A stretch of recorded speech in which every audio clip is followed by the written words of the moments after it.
Most angry persons, they have this trait, they are always fearful. And when a person is under fear for some time, he starts creating illusions. Yoga helps us arrive at such a state of neutrality. And with such a neutral heart, neutral mindset, one can become at least discriminative in a proper way. Discriminative in the sense you know what is right, what is wrong, what is cause, what is effect, what is beneficial, what is not beneficial, some fundamental things.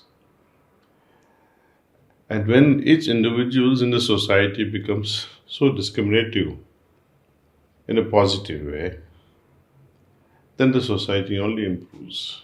Because each one is sensitized to an individual flourishing, individual happiness, individual peace. And when such thing happens, each individual is happy, each individual is at peace. Imagine the world.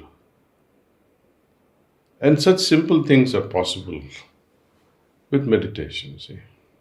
Having people like you who meditates, your vibratory level, the way you would end up speaking later, will affect the others because this energy will go along with your voice. And whatsoever you touch will be affected in a positive way. Now, what happens when all the desires are fulfilled, for example, and you are at rest and say, oh wow, I'm doing okay, and you feel peaceful. Moment a desire is not fulfilled, what happens? You become restless. And that affects the next energy vortex.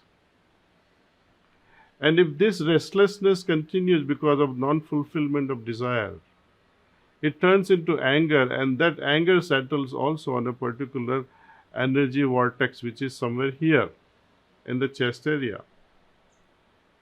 When this restlessness continues, anger also becomes very dominant. Continuous state of anger for days together, irritability together, affects the next energy vortex and makes you fearful.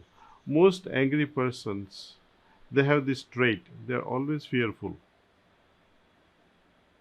And when a person is under fear for some time, he starts creating illusions. So there is an energy vortex also, which is full of discrimination when it is in a positive trait, or it can become full of illusion when it remains under the fear, elongated fear, fear for longer time. When you succumb to this illusion, you lose the ability to discriminate things, which is the mental process. So you can see how small things, atomic changes in our life, or our responses to small atomic changes in life affects our mind, and how the health of the mind, positive or negative, affects our physical health. So what do you learn from all this? Just as I don't like to be criticized, would the other person like my criticism? So I had to learn from that I should stop this habit of criticizing others when I myself don't like to be criticized. There is no solution or a remedy when others criticize you. But at least I have control over myself. I can try to become less of a critic of others' actions and thoughts and their work. So this is the learning we can have, and take others' criticism in a positive spirit, as if through this criticism I am able to correct myself. Thoughts and feelings have a life of their own, as do words and actions. Their impact is far-reaching, influencing not only oneself, but also many others. Moods and emotions affect the surroundings, either positively or negatively. Thoughts and feelings create energy fields that can be as destructive as tsunamis or can be evolutionary. It depends on us. If a child behaves in a particular way, show them the positive way. Instead of telling them, don't speak lie, tell them the benefits of speaking the truth. Reinforce the positive. Don't remind them of negative. See? Just as you say how to remove stress. No, don't say that. Just say how to remain at peace, how to remain calm. Don't remind them of negative. See?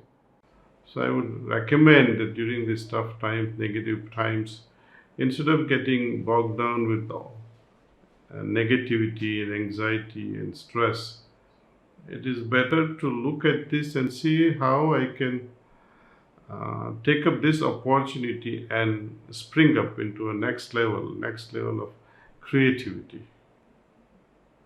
And see how well done meditation. Do it exactly for 1 hour and see how it takes you. There is always a reason behind something that is to happen. So you close your eyes and find it and try to remove it altogether. If a person is capable of thinking negatively and negative thing happens, they're also bestowed with the ability of thinking positively and make a difference. If your moods are going to go off every now and then it's a very sad thing. You have to cheer up a little bit, look life positively. See? Pray to God, see?